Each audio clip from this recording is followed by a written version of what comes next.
You're on camera. Today is Monday, May 23rd, 2016, and my name is Tony Hilliard. I'm a volunteer at the Atlanta History Center, and with me is Peggy Hilliard, another volunteer, and Sue Verhoff, the senior archivist at the History Center. We're here today to record the oral history of Mr. Robert Taylor, who served in the U.S. Army during World War II. Mr. Taylor's oral history is being recorded for the Library of Congress Veterans History Project. We're honored to have you with us today, Mr. Taylor, and thank you for participating. Would you begin by telling us your full name and where you live? My name is Robert Emmett Taylor, Jr. Okay. And I was born in Lincoln, Nebraska, September 19th, 1921. And I lived there for, well, through high school, and then I was fortunate. My family bought a house in Lincoln, Nebraska, which is a university town. And this was during the Depression, and I would not have been able to go to college if I could not have lived at home and gone to college. I enrolled at university. Well, first of all, I graduated from Lincoln High School in June of 1939. And I enrolled in the University of Nebraska. I entered the University of Nebraska on September 1st, 1939. That's exactly the same day that Hitler invaded Poland, starting World War II. Now, in those days, Nebraska being one of the land-grant colleges, they were required to offer ROTC program, and the first 2 years was obligated. The last 2 years was voluntary if you get accepted. And if you complete the advanced program and get your degree and attend a 6-week summer camp between your junior and senior year, upon graduation, you get a commission as a second lieutenant in Army Reserve. But so much for the background. When I entered the University of Nebraska, it was still in the Depression. When I graduated from high school, the national unemployment rate was still 18%, and it had been as high as 25%. So the best advice I had in entering college was don't be in any big hurry to get through, because there are no jobs when you get out. That turned out to be bad advice. So my first year in college, I took a later course, which came back to haunt me later. Anyway, meanwhile, the war progressed, and by the time I got to my junior year and had a chance to volunteer for the advanced program, the war was growing, and I had an inclination that we would be involved before long. So I signed up for the advanced program. Well, when it came time for me to attend the 6-week summer camp between my junior and senior year, the ROTC camps were canceled that year because the Army was too busy. And we were told that upon graduation, we would go to Officer Candidate School. At that time, Officer Candidate School was, I think, 9 weeks or 10 weeks. Anyway, so I didn't, between my junior and senior year, I took a construction job in western Nebraska. When I I never completed my senior year on time because of having taken a late course as a freshman, so I had to go to summer school to get my degree, which I did, and there were 6 others in a similar boat. Now, let me back up a minute. When I was still in college, the Army decided to induct all of the ROTC students into the Army. So in, I think it was February of my senior year, they loaded the entire ROTC Corps on a train, took us down to Fort Leavenworth, Kansas, and inducted us into the Army. And then brought us back, and when we came back to campus, we no longer lived where we used to live. We had to live on campus. There was a library building, that new building, just been completed. So it was converted into barracks. We had to live in the barracks and get permission if we left the campus. We were marched over the student union for all our meals. So we had to stand reveille and retreat, just like we were in the Army. Actually, we were. Did you wear a uniform? Oh, yes. Okay. Yeah, at Fort Leavenworth, we were fitted up with uniforms. We went through the regular induction line at Fort Leavenworth, and they hold us back. Well, anyway, I forgot where I was now, but You were talking about the fact that you took a light freshman year yes, affected yes, your graduation. I didn't get to graduate in June with my class. I had to go to summer school, and there were 6 others. Incidentally, we were all engineering students. Okay. And the ROTC program at Nebraska at that time had 3 choices, ROTC, infantry, artillery, and engineers. And you had to be an engineering student to get in the engineers. So we were. Okay. Can I interrupt you just for a minute? Where were you when you heard about Pearl Harbor? Okay. I was in the college library one Sunday afternoon, and I noticed all of a sudden a lot of the students were leaving. So I asked one of them, what's going on here? I said, well, the Japs bombed Pearl Harbor. So that was I was in my junior year. So that was where I was when the war started. Was the reaction of your fellow students, I mean, were they angry, or what was the reaction of the Just concerned. concern? Yeah, Okay. we realized it was serious. Actually, I was a little anxious to get in action. In fact, I was getting frustrated that it was taking so long. Well, how old were you at the time? Well, let's see, this was in 41. I was just 20. Okay. I was born 21. You were ready to go. Yeah. And it was frustrating to me, the fact that I had to go to officer candidate school before I got my commission. I couldn't go to summer camp and then get my commission. So anyway, I graduated finally it was in August of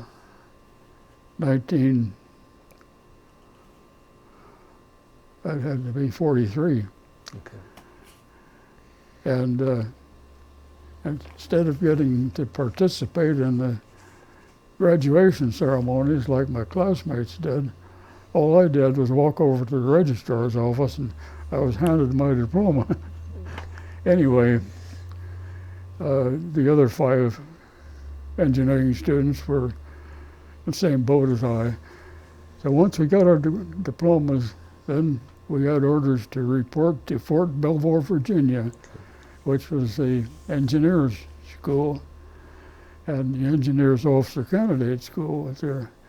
So we took a train to Chicago, I took another train, Baltimore, Ohio, from Chicago down to Washington.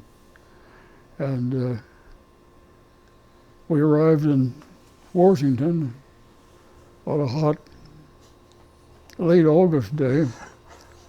And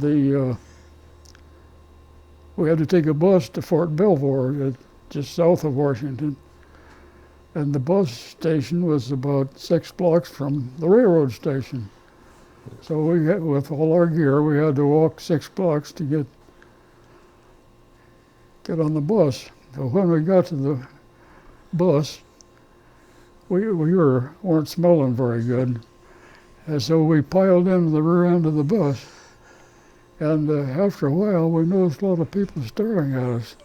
We didn't realize that Washington was a segregated city. We came from the Midwest. Okay.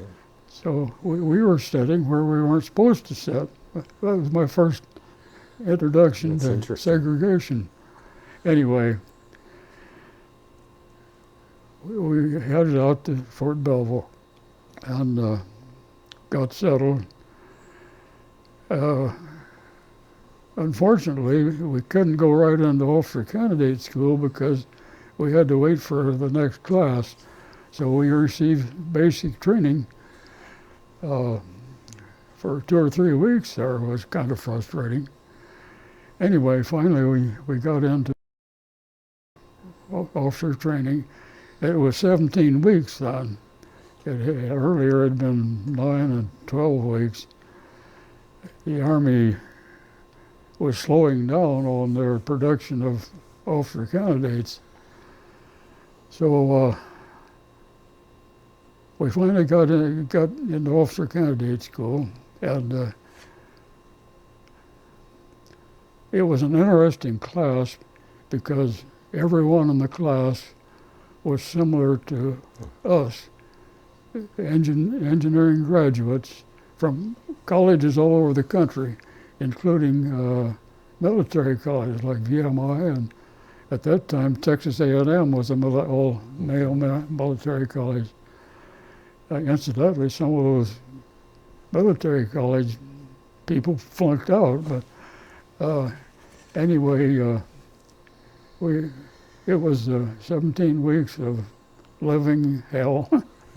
And people didn't treat you nicely? No, their objective obviously was put you under pressure and see how you acted. And they sure knew how to do that. And as I recall, I would guess about 20% of the class didn't make it. And twice, cuts were made. Okay. And the cuts were made at the time at 12 weeks.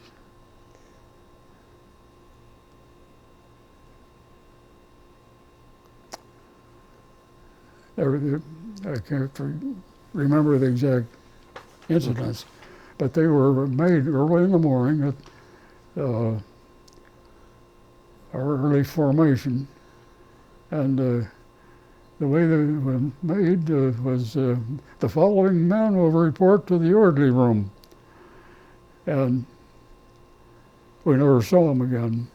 They immediately were put on a bus and went to a replacement depot in Shenango, Pennsylvania, to go overseas.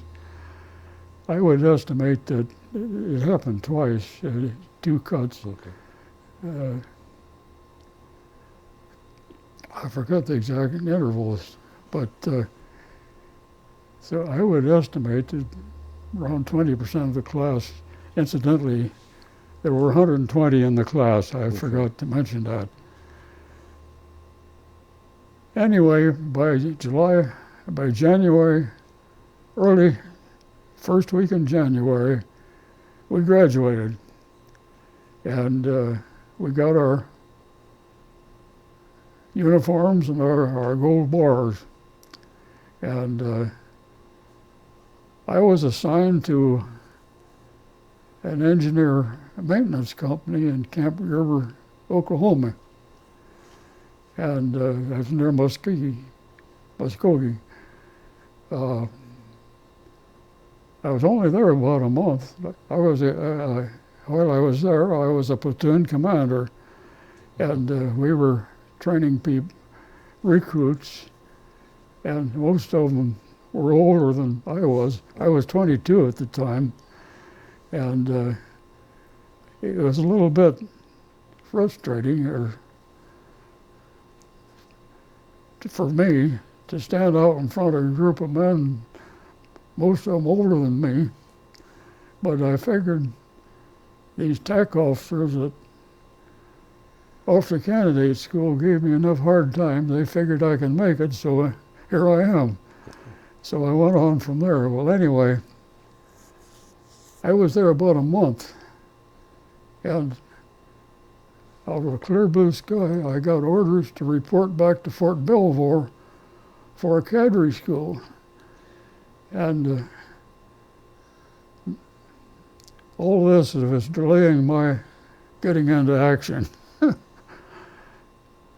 So I reported back to Fort Belvoir. I didn't know what a cadre school was.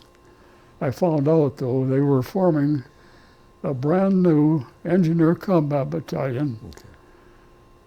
And they assembled the cadre, all the officers, at one location. We were there for a couple of weeks, get acquainted, and the commanding officer was a major. He headed a construction company in Boston. But anyway, I was told that I would be battalion adjutant. I didn't know what in the world a battalion adjutant was, but I soon learned. Anyway, we stayed there for a couple of weeks, and then we headed down to Camp Breckinridge, Kentucky, where we remained until we went overseas.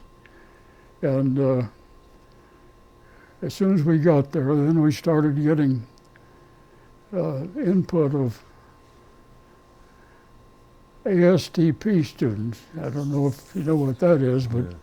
The Army drafted and trained more men than they needed for a while there, so they put them in colleges, and they, as students, it's called the Army Specialized Training Program. Okay.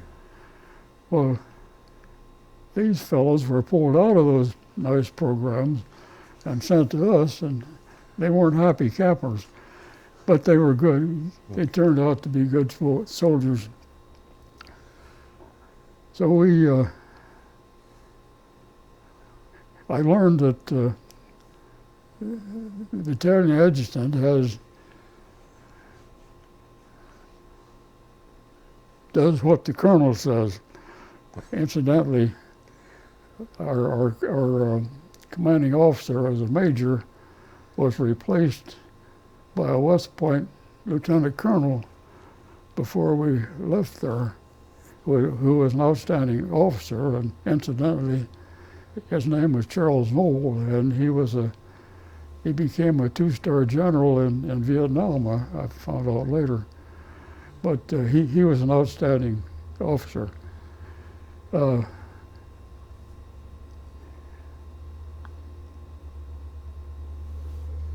we went through the training procedure. You see, an engineer combat battalion is created to support the infantry.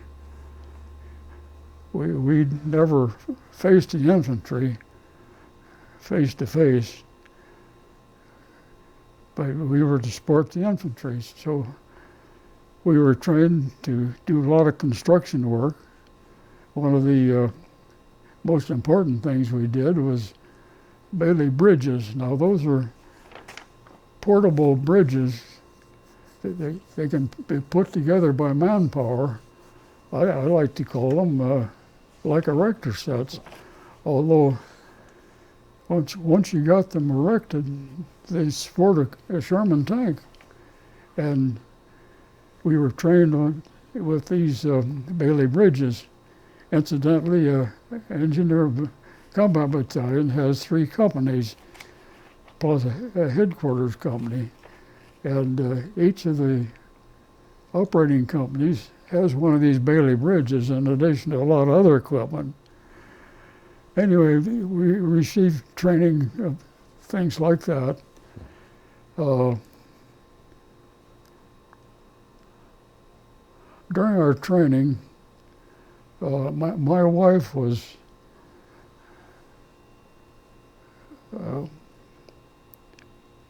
let me back up. When I was officer candidate school, I got engaged. Okay. My wife was back in Lincoln in college, and we got married on a 3-day leave. And anyway, I'm wandering here, but my wife, once she graduated from college, she wanted to come down and be with me. And I was all in favor of that, except I didn't know where we were going to put her. And this Camp Breckinridge was located near a small town of Morgansfield, Kentucky. It had one hotel, and that hotel would take soldiers for 3 days only, then you had to get out. Well, I was trying to find something better, and I told her, you better wait. She said, I'm coming anyway. Of course, in those days, everybody traveled by train. She had to take a train to Kansas City and then take the Katy down to where she got off. So anyway, she came, and we had our 3 days in the hotel.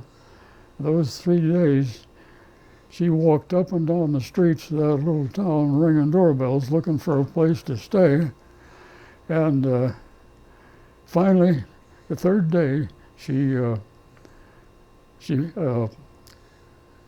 get paid her, so to speak.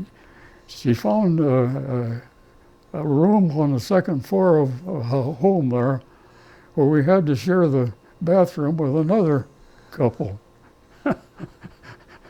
So that's what she had to put up with. Anyway, meanwhile, one of my fellow officers was married and had a apartment in Henderson, Kentucky, which was about 20 miles from the camp, and he had a car. So he offered, he said there was a little apartment on the back end of their building. Would I be interested? I said I sure would. So so she got to move out of that bedroom apartment, and it was small, but it was we enjoyed it. I didn't get home too often, but when I did, well, I got to that apartment. I got to ride with this fellow officer. I'm rambling here, but just some of the things that it's all part of the history. had to put up with. Anyway, come September, we had orders to report to, I think it was Camp Kilmer, New York. And I was given the job of preceding the battalion and preparing locations for them at Camp Kilmer. So I got on the train and headed up there, and then the battalion came in. We had a place for them. We were there for, I think, 2 weeks, being processed, and we had to do things like learn how to get down the side of a ship that was sinking, things like that. And also we were told that we were going on a former cruise ship called the Mariposa, which had been a cruise ship between Los Angeles and Hawaii. Of course, it had been converted to a troop ship. And we were told that since this cruise ship had more speed than submarines. We were going without destroyer protection. Most of the troop ships had destroyer protection. That didn't make us feel too good. Anyway, finally, the day finally arrived. Actually, it was about 2 or 3 in the morning. I was standing in line in a light rain with everything on my back, waiting to get on this troop ship that no one knew where we were going. We'd never been told where we were going. And for the first time, there was no wisecracks, the usual wisecracks or jokes. Everybody was stone silent. And I'm sure everybody else had the same thing going through their mind that I had. Is this going to be a one-way trip? And anyway, I felt pretty lonely about that. Well, where did your wife go when you left? Incidentally, when I was told I had to proceed in the battalion, she headed back to Lincoln. Okay. And she lived with her folks while I was gone. Actually, she worked in her uncle's jewelry store while I was gone. So she left before I did. Okay. And that was kind of a sad time when we departed.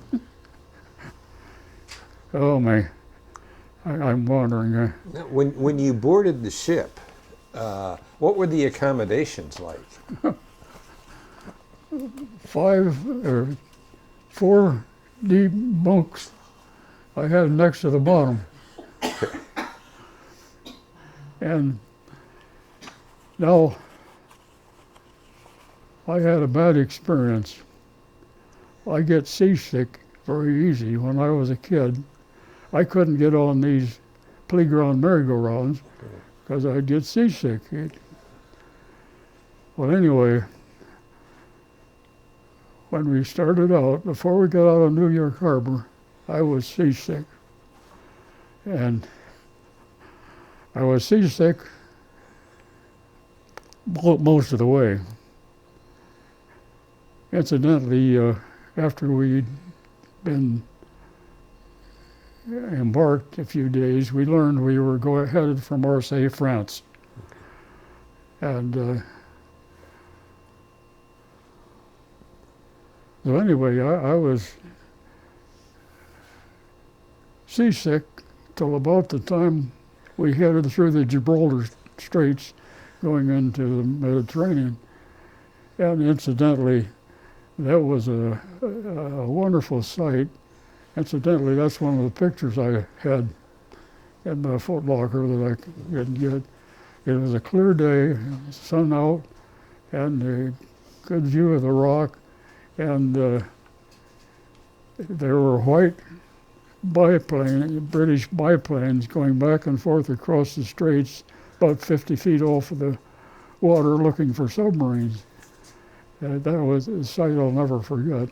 Anyway, we proceeded to Marseille, and the Germans, before they evacuated, they destroyed all the port equipment, so we had to go off the troop ship by barges, a few at a time.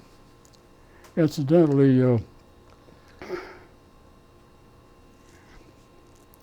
well, that thought escaped.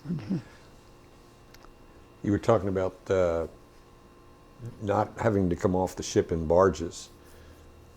You were talking about having to come off the ship in barges. Yeah. Okay. Well, once we got on shore, then we had to march about a mile to a staging area, mostly uphill, as I recall. But something else there I wanted. Oh, most people have never heard of the invasion of southern France. all we hear about is Normandy invasion, which is a bigger one really, but there was a pretty big invasion of southern France from the 7th Army from North Africa, and that had just occurred ahead of us, and the 7th Army had moved up into France as the Germans were retreating. Incidentally, the German resistance at Marseille in southern France was not as severe as Normandy, but it wasn't a picnic. But that had already occurred before we were there. And anyway, we proceeded to this staging area, and we were there for about 2 weeks, or a little longer, because we had a lot of equipment coming on other ships we had to wait for. And I would say we might have been there 3 weeks. Now, an engineer combat battalion has lots of construction equipment. I described the Bailey Bridge as a mentioned, but each of our 3 companies had a Bailey Bridge. Each company had bulldozers, welding machines, air compressors. We were all set up for a lot of construction work, which we had to do. When we finally got all of our equipment, then it was time to head north. We were told that we would join the 7th Army at 7th Army headquarters in Epinal, France. And it was up about, I suppose 50 miles into France. They had advanced that far. Did you use the Bailey Bridges much? Yes, quite a bit.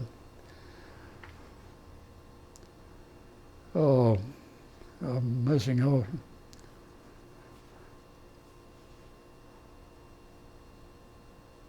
Oh, a humorous incident when we were getting our equipment. It came on other ships. The supply sergeant came in to me, he said, I've got this barber equipment. What'll I do with it? Have we got any barbers in the battalion? So I had the personnel sergeant check all the records, and there weren't any barbers in the battalion. So I went in to the colonel. I told him the situation. He said, send the supply sergeant in. So he came in. He said, Sergeant, as of now, you're the battalion barber. You can cut hair on your own time, and you can charge no more than 25 cents. And once you've cut 10 heads, then you come cut mine.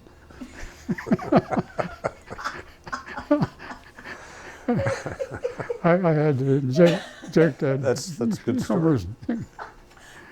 Anyway, we finally got orders to proceed north, and I had the job of preceding the battalion. So I started out with, I had a truck with 8 men, and I had a driver and a Jeep headed north. And it's another rather humorous, it could have been a serious situation. It was an overcast day, and when I started out, the roadways didn't match the map that I was looking at. So I got out my compass, and we were heading east instead of north, and the Germans were still occupying eastern France. Fortunately, we didn't go too far before I corrected that and got headed in the right direction. But these 8 men in the truck, we dropped them off at each 2 men at each intersection.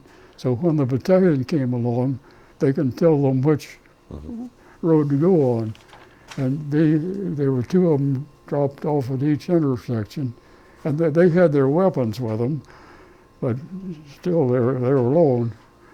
Anyway, I had a big job of finding a place where all of our equipment could be stored, as well as housing for the men. But fortunately, I found a factory, a vacant factory. That was my first time. Wasn't as successful at other times, but I always had the job of preceding the battalion in every move. Was your battalion assigned to support a specific infantry unit? We varied. Every infantry unit has an engineer battalion primarily as part of that division, but they created additional. Okay. They call them corps troops. We reported to corps, Okay. and we worked with 7th Army divisions. The three divisions that mainly were 7th Army was the 3rd, the 36th, and the 45th Division. We worked at different times with all three of these divisions. Anyway, we got up to Epinal. That's where the Germans had retreated that far, and the 7th Army headquarters was in a facility that had been vacated there in Epinal, and we reported in there, and immediately we got assigned to head over to Colmar on the Rhine. There was a pocket of resistance over there that the infantry had overcome, but there was a lot of mines. We were assigned to clear the minefields over there, which we did. And incidentally, that bridge building and minefields were our two main dangerous items. And so that was our first assignment. Well, we got other assignments, and let's see, where do I go from here? Let me ask you a question. How did you go about clearing mines? All right, yes. It was a very detailed procedure. We had magnetic mine detectors that looked kind of like vacuum cleaners, and a crew would, I didn't have to do it, I was an officer, and but you had a crew that would go out and with the mine detectors, and they would locate these mines. Now these German mines, they call them tiller mines, required the weight of a vehicle to detonate. The weight of a man would not detonate them. So it was safe for these people with the mine detectors to go out and find the locations. They would locate the mines and mark them, and then another crew would come along and they would very carefully remove the dirt and get down to the mine, and then they would remove the fuse. The fuses were threaded. They'd unscrew the fuses and remove the fuses, and once the fuses were removed from the mines, they were safe to handle. In fact, you could throw them in the back end of a truck, but when the fuses were there, they were very dangerous. Yeah. And but we had some casualties in clearing mines. Some of the casualties were due to booby traps.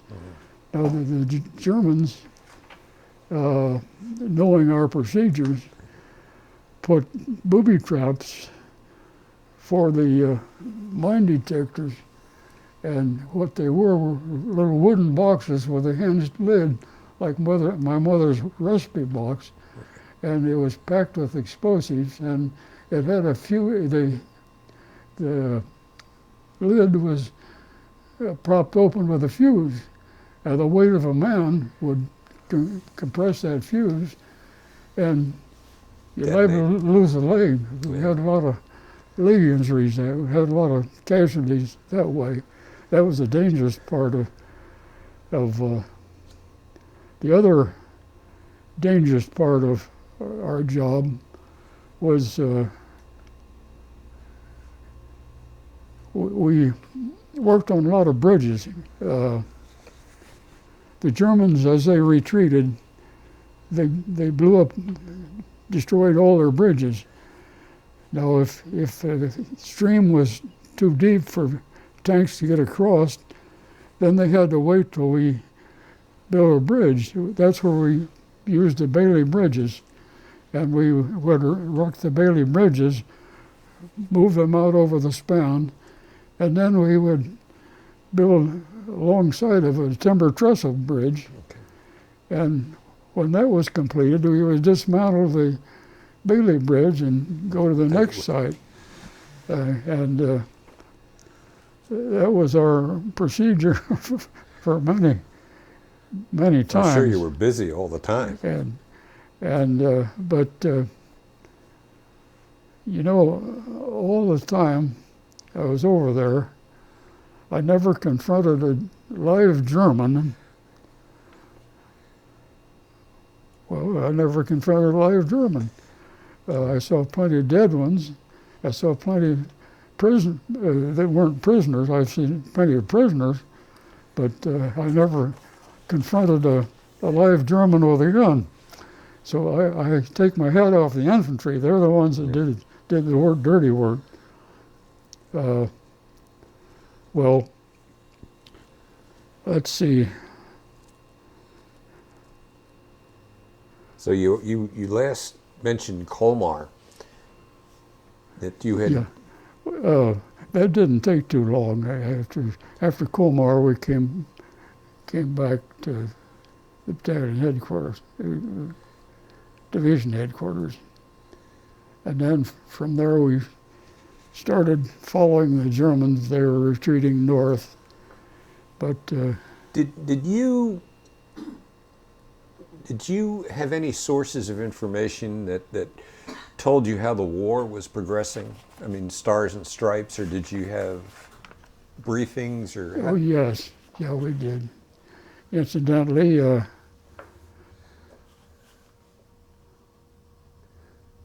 I guess I'll get to that later. But yes, yes, we did. Yeah.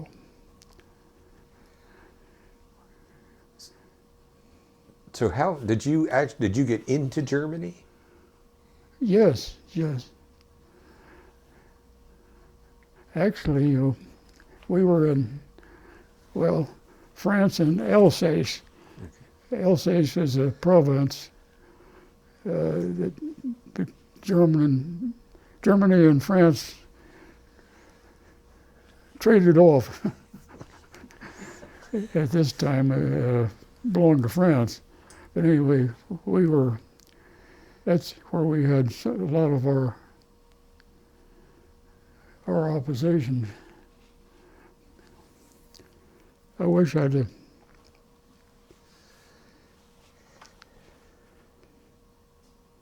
Did you want to stop for a second? Yes, I do. On camera.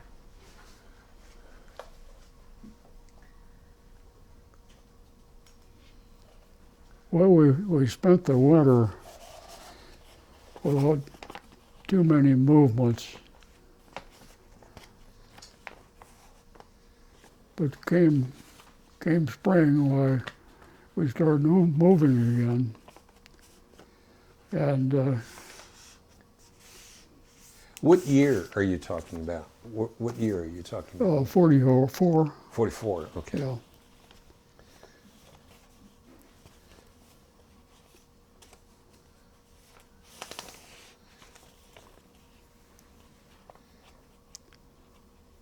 I had quite an experience.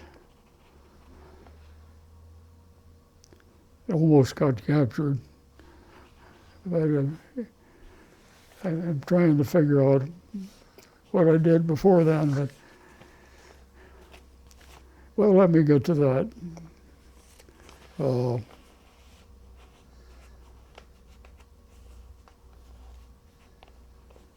At the Battle of the Bulge,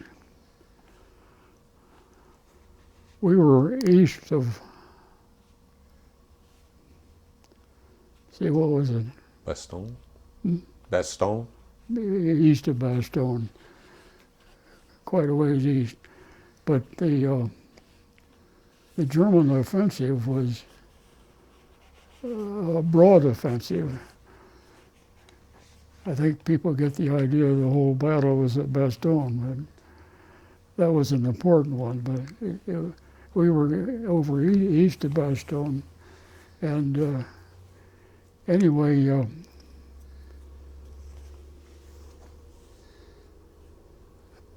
Eisenhower was considering retreating out of Alsace,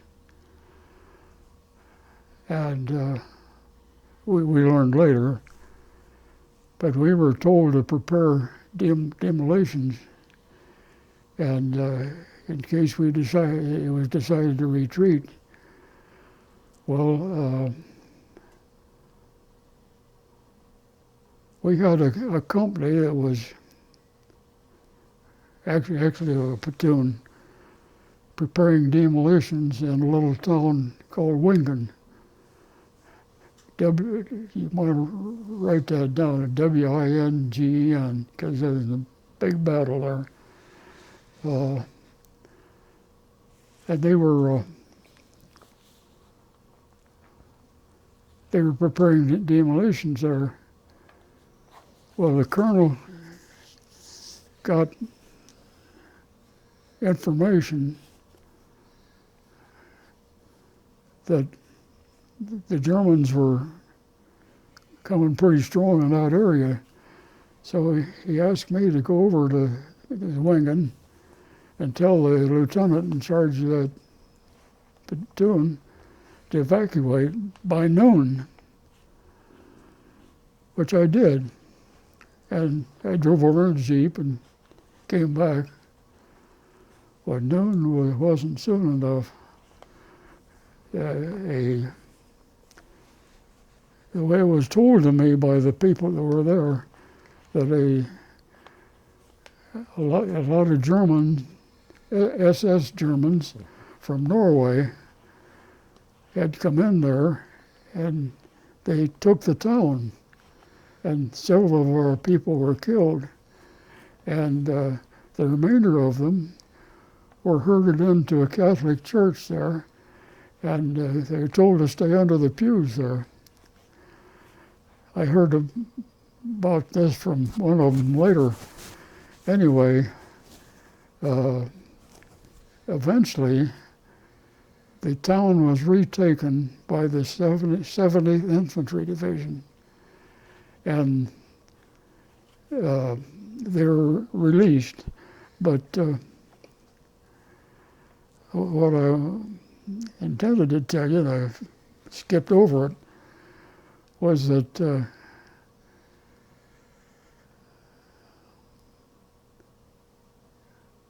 I got out of that town just ahead of the Germans. That was the closest I ever came to getting captured. But the rest of the platoon was.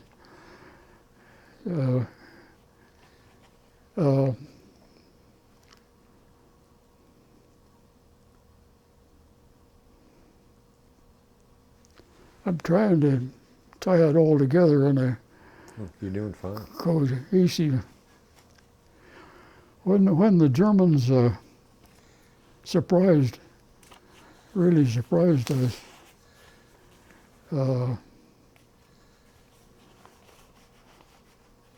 we all thought the war was going to be over by Christmas, because the Germans were not putting up too much resistance, and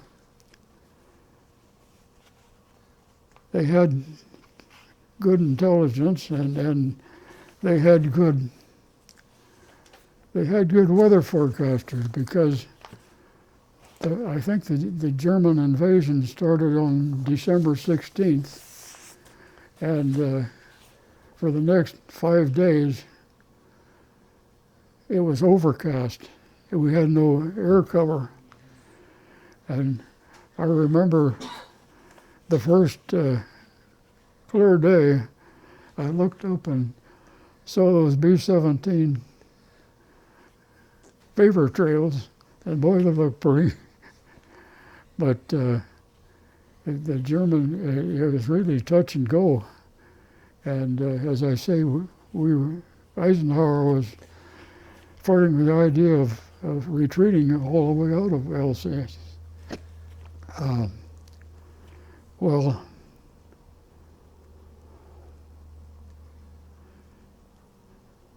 after that was overcome, we went back to pursuing the Germans as they were retreating, and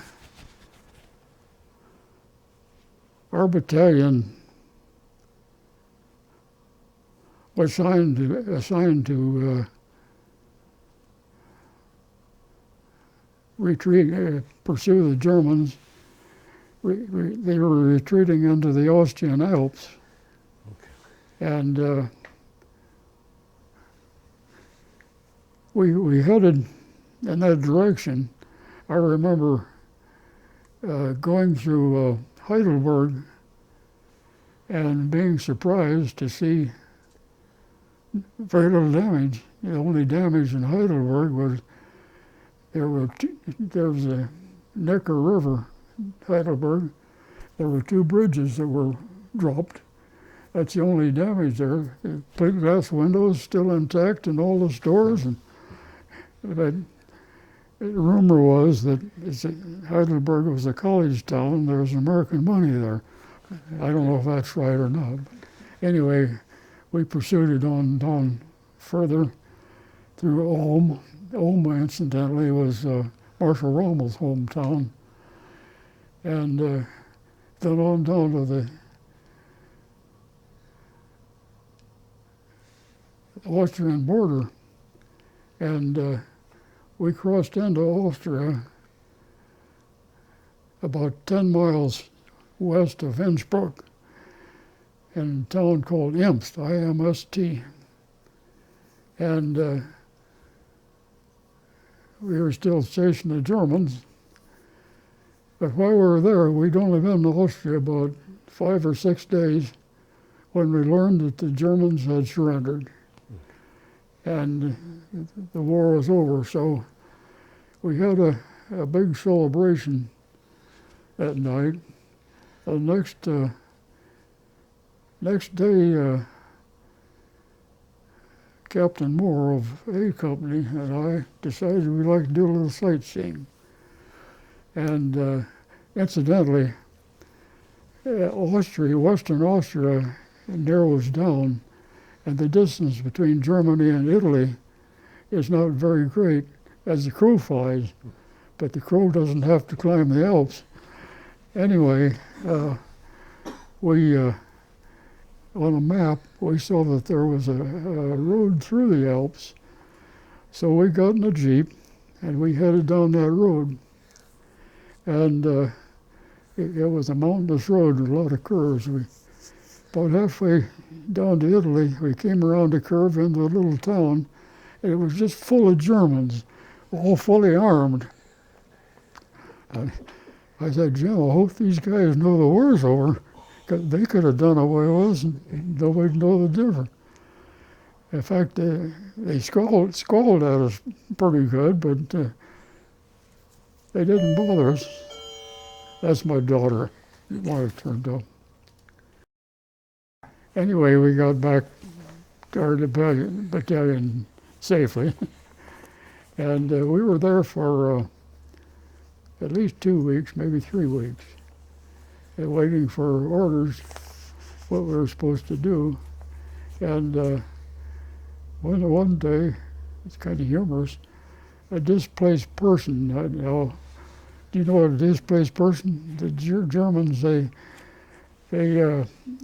had people from Hungary and some of these surrounding country. They brought them into Germany to work in factories. So anyway, one of these displaced persons showed up at our battalion headquarters, our little trailer that we used for headquarters. Wanted to know if he could ride with us up to Munich. And the colonel said, "We're not going to Munich." "Oh, yes, you are." Next day we got orders to Munich. One of the humorous things.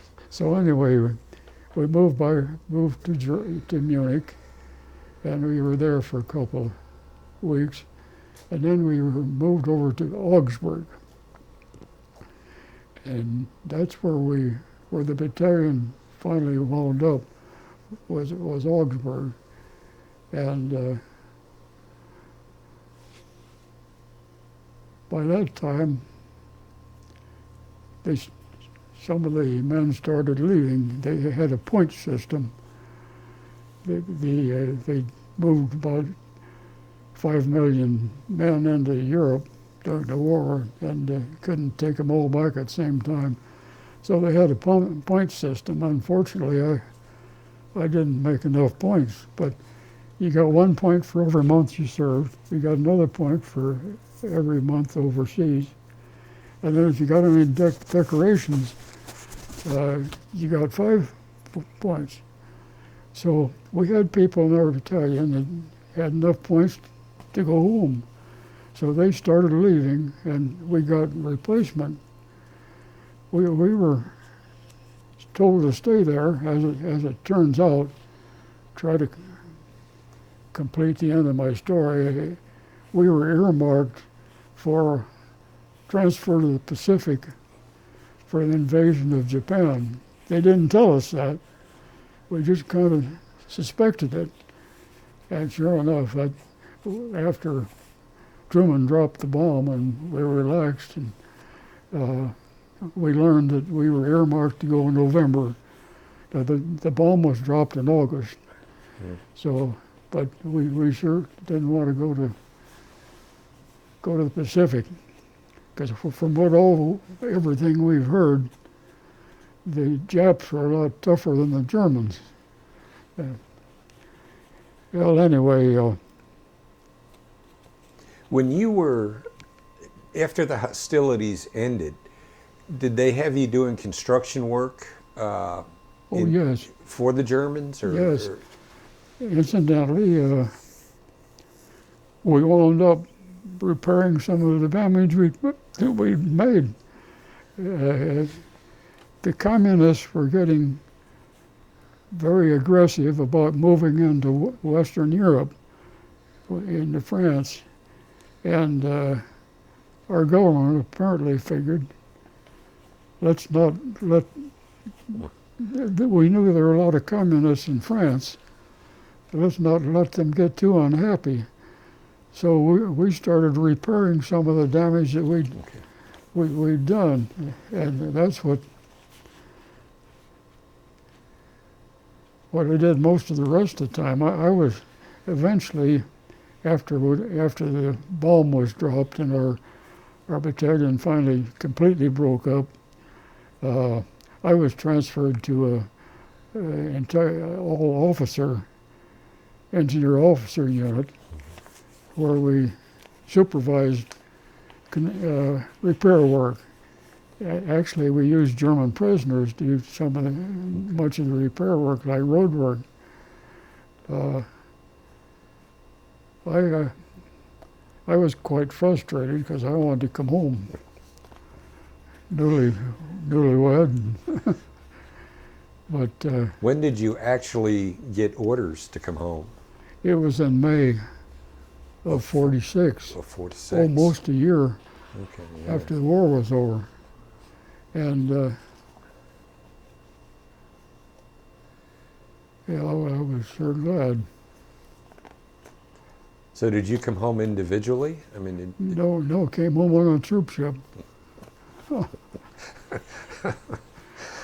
Nobody came individually in those days, except he had enough rank, could, but no. And incidentally, I got seasick coming home too. But oh man, I know I left out a lot of stuff. Where did you leave from? Where did you leave Europe from? Le Havre. Le Havre, okay. Actually, I was stationed just south of Munich when I got orders to come home. And I had 2 days to get from near Munich to Le Havre. That's why I turned my Your footlocker over to the supply sergeant to get home for me. Once I got to Le Havre, I was there 2 weeks for anyway, that was kind of frustrating. It was hot and living in tents. But the Atlantic Ocean was just like a lake coming home, but I still got seasick. So. Oh, I'm sure. Where did your ship arrive in the States?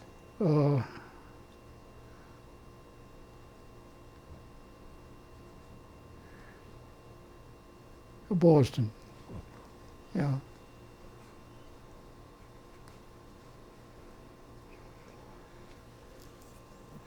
So were you released from the service when you arrived in Boston? No,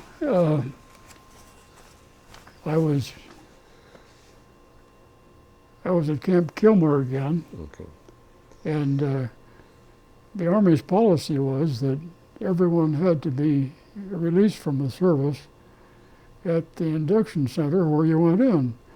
So I had to get back to Leavenworth, Kansas, and that's why it took quite a while to get enough men headed for Leavenworth.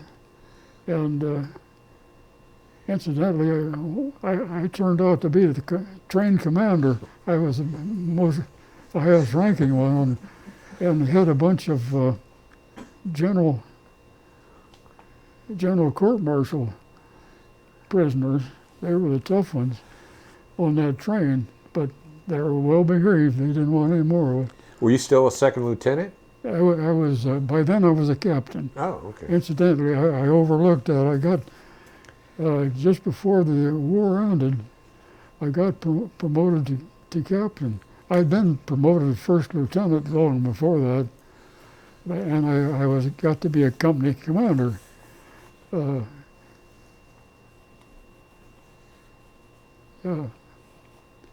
I'm glad you asked that. So you went from Boston to Fort Leavenworth? Yeah. Okay. Actually from Camp From Gruber. Kilmer. Yeah. Incidentally, while I was at Kilmer several weeks there, I had a pass, could leave every day. So I had a pass to go one day. I wanted to see a baseball game. I've been a baseball fan all my life. And I knew how to get to Ebbets Field. The Dodgers were playing at Ebbets Field those days. So I went out and got on the subway. You could ride the subway for a nickel in those days. And so I went to Ebbets Field and had another stroke of good luck. There was a long line in front of the ticket office. I was standing in line, and I still had my uniform on. And some guy walked up to me. He said, "Would you be willing to join me in the box seat?"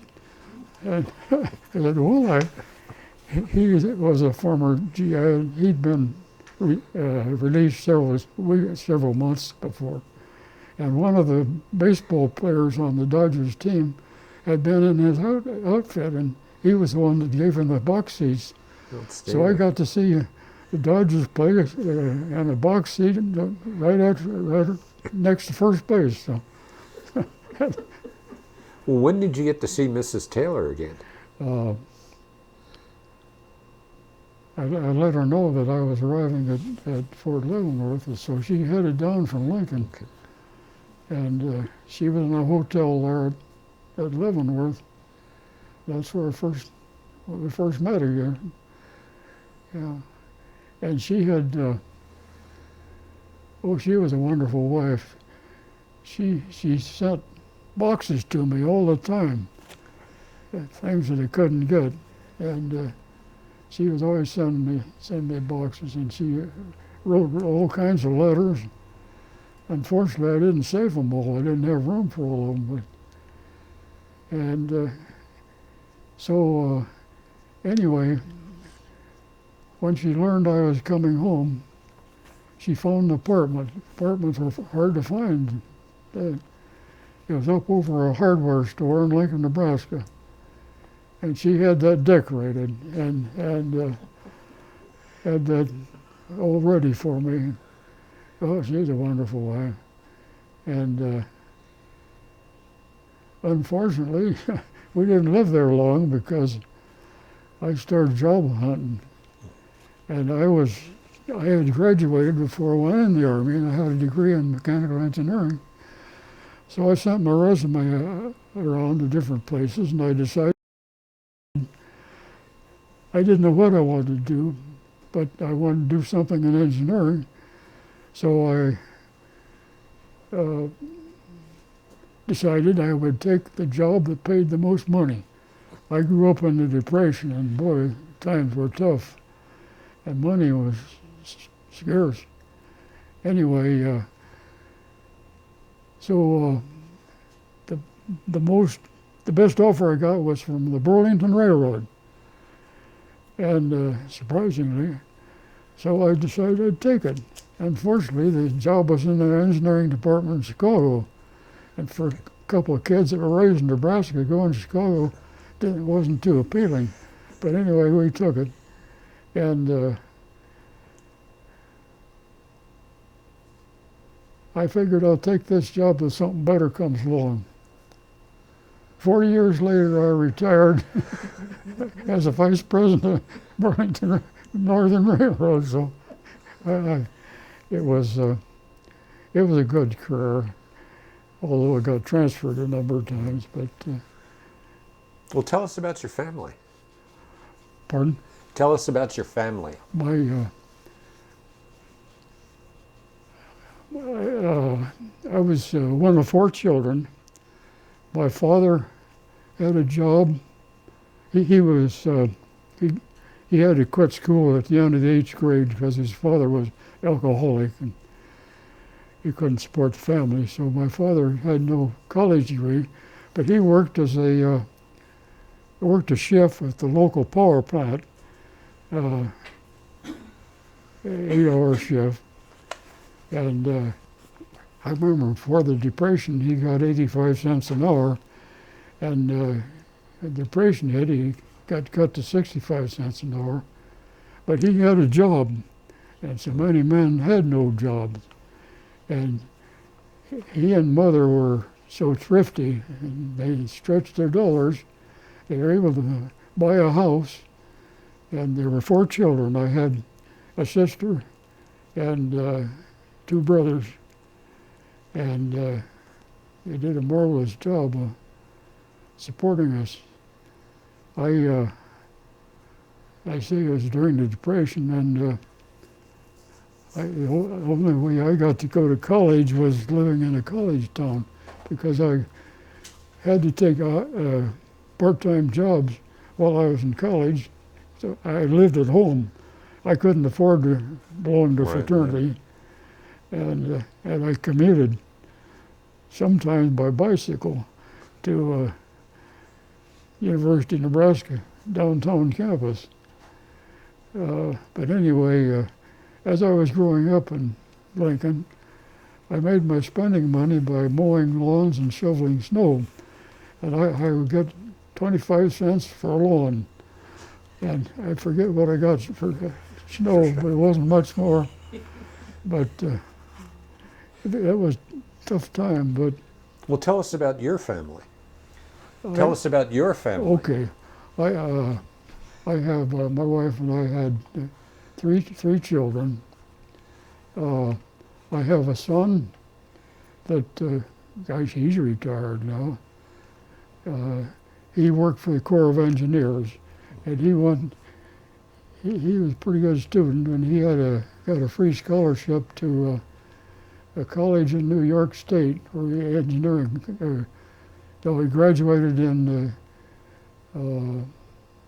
computer engineering. And then he worked for the Corps of Engineers for most of his life, and he has 2 children. He lives in Washington State, in Vancouver, Washington. And then I had another son. He lives in Athens, and he's a supervisor for the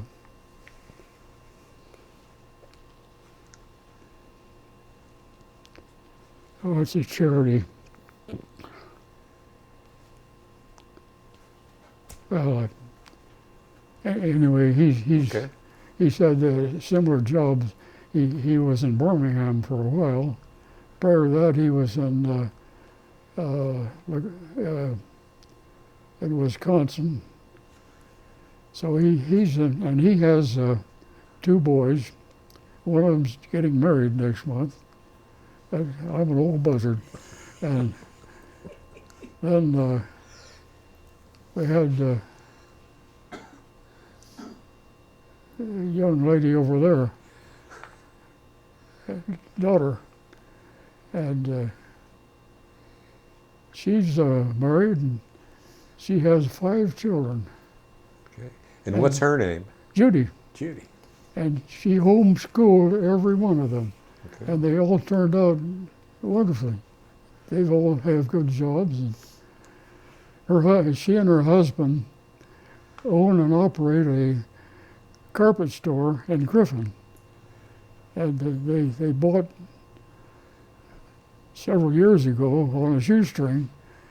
And it's last couple of years has been very prosperous. Outstanding. So they're very active in their church. I'm very lucky and very proud of them. One of the last things we do in these interviews is give the veteran an opportunity to just speak his mind about anything. It's, Edward R. Murrow time. You can editorialize or, your thoughts about the war, the current situation, whatever. It's just free time for you. Well, like most people, I'm frustrated about this election. And I don't know. It's quite a choice between Trump and Hillary. And I'm worried about that. I'm hoping something will change. But, what about the situation in the country, well, not the country, but just in general, when you were a young man and the way things are now? I mean, you've seen a lot in your life. Oh, yes. Goodness sakes.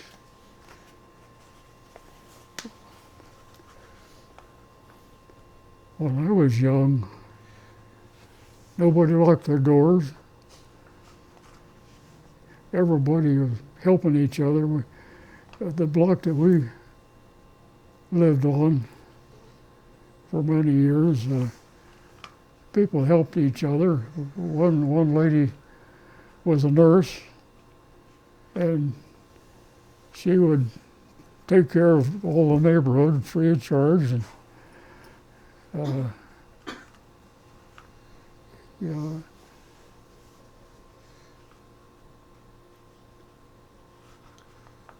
the times have really changed. Well, let me take this opportunity then to thank you for participating in the Veterans History Project. And thank you for your service. We really appreciate what you've done. Well, I'm frustrated because there's a lot of them I didn't get around to. Well, but the interview was really good. We really appreciate it. Thank you. Well, you're welcome. Thank Okay. you so much.